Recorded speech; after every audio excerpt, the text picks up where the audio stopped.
Hey guys, welcome back to my channel. I'm Alma Santini, and this video I will be sharing you my study tricks as a junior taking 7 AP classes with a 4.0 GPA. Also, a disclaimer that even if you're not taking 7 APs, you can still use all the advice I'm going to say in this video, because if I say, oh, I'm going to be talking about AP Pre-Calc, you can just use that information and those tips to study for another math course. So in this video, I'm going to be grouping like different classes together because I kind of study similar for them, but I'm still going to talk about them individually, like what their differences are. The first thing I'm going to start with is math and physics. Math and physics are kind of like my hardest classes this year, so I dedicate a lot of time to them.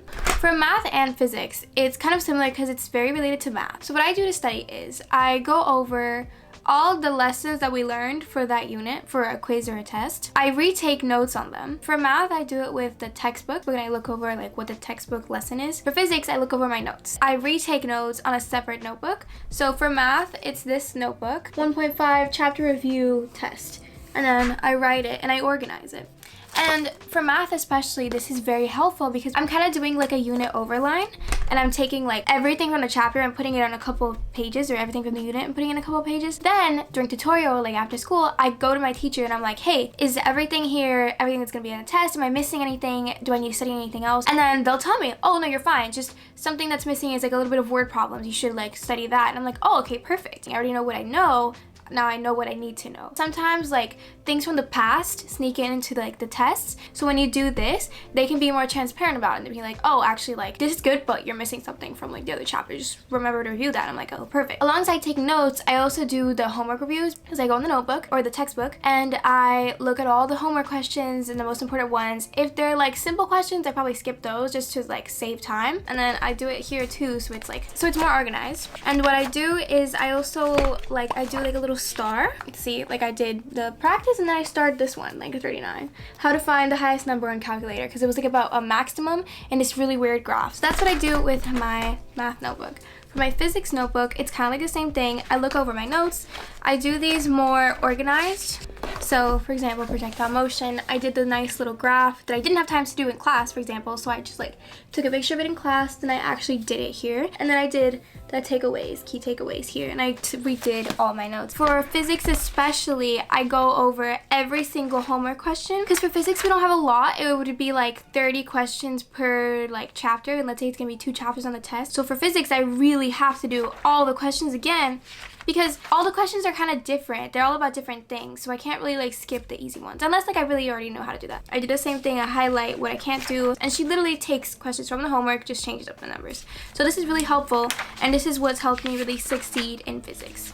Key takeaways from math and physics: look over my lessons, retake notes from either my notes or like the lessons on the textbook to redo the homework questions. Also, by the way, this video is just for how I study. If you want to know how I take notes on these classes, which is equally as important, check out my other video, which is how I take notes for all my 7 AP classes this year. Next up, we have English and Portuguese, and I'm going to group these together because, well, they're languages, so I kind of study for them similarly. The basis of the tests are either from a book, which is mostly English, or vocab, which is English and Portuguese. What I kind of do, so for English, we do this thing where it's like SAT words of the week. So it's like a bunch of vocab, especially for my Portuguese tests. It's a lot of vocab as well. So what I do is I take all those words, definitions, parts of speech, and I put it on like a Quizlet/note. Sometimes a friend of mine does that, and then it's helpful. I always tweak it a little bit, like I make it personalized for me. That really helps with vocab. Another thing that I do, just for the English, not so much for Portuguese, for the test, for my English test, I have to give like an example for like each of the words, like not example, a sentence with it. So what I do is like I go on my notebook and I write like a sentence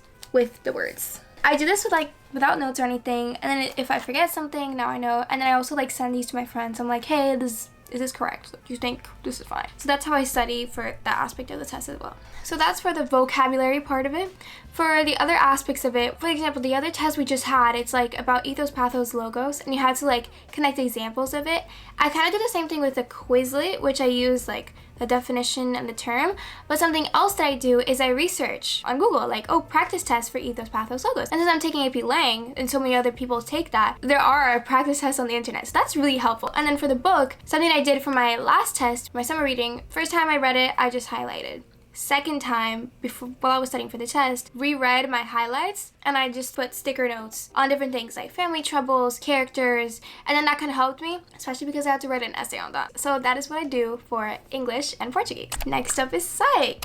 Psychology is one of my favorite classes. In my other class, I talked about how the way we take notes in that class is different from the way that I would like to take notes because we have to do it in this way. This is basically like a study guide. So you're filling stuff in. I do this during class. See, it's not a lot of information. It's just a study guide. So what I do is to really get that information to stick in my brain, which sometimes it's hard when it's just a teacher talking and you're taking very few notes. For me, that's personal. I bought this AP Psychology textbook, which teaches you everything. And I feel like it goes a little bit more in depth sometimes. So what I do is, while the teacher's like teaching, while we're going through the unit, I just take notes here. I will do the homeworks, but I'm not really gonna go above and beyond. A week before my test, I do like to go here, read this, and then also take notes on it on a different notebook. It's this thick notebook. I just took all the information down about like sleep and everything else. This is really helpful, especially writing it down. I've done really well in the class so far, and I've been able to do really great by reading this, taking notes. And then also I do always like look over this because this is what's gonna be on the test. I mean, this literally came from my teacher. Something else that I do is that my teacher also posts practice tests, and she also posts Quizlets. Quizlet I don't really use that much. I look over it like a day or two before class just to make sure I'm not missing any term that I don't know. Next up is AP Government, which is AP US Government and AP Government Comparative. I haven't gone to AP Government Comparative yet. That's from January till May.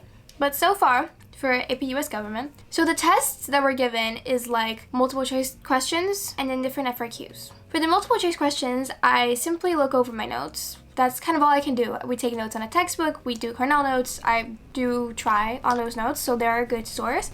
I also pay attention in class, so I look at my notes for that. What for me I find the hardest is when I actually have to write, especially because like the different FRQs are different. I've never done that before, it's just for that class. Something that's come in handy a lot for studying for those are watching Hiiii videos.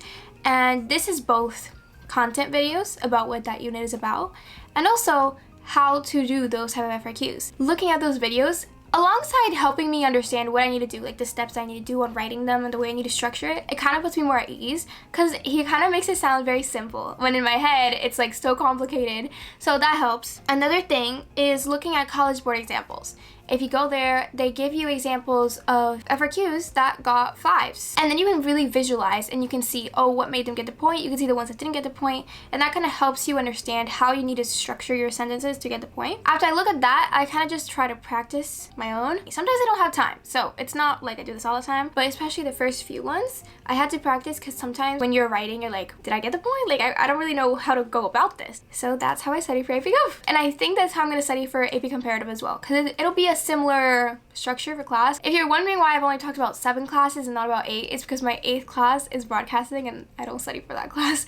These study methods have really helped me a lot. Something else, a tip that I have for you is don't wait till the last minute. For me, something that really made a difference last year, sophomore year, for especially like chemistry, was taking my time to study things days before the test. In a perfect world, I would be able to study a week before a test, like 5 days, because then I'm not really stressed out about having things done. I can really take my time to understand things. After school, I can go talk to my teachers, but sometimes it's like 3 days or 2 days, that's all you've got. I really try to study a couple of days before the test. So thank you so much for watching this video. I hope you guys liked it. Comment down below more like school-related videos. I love doing these, and I love that you guys like them as well, especially my notes videos. Also, be on the lookout for my Study With Me vlog coming out soon. Hit the notification button so you know when that comes out. Don't forget to subscribe. The more people subscribe, the more I'm able to do these videos. So thank you so much, and I'll see you guys in my next one. Bye!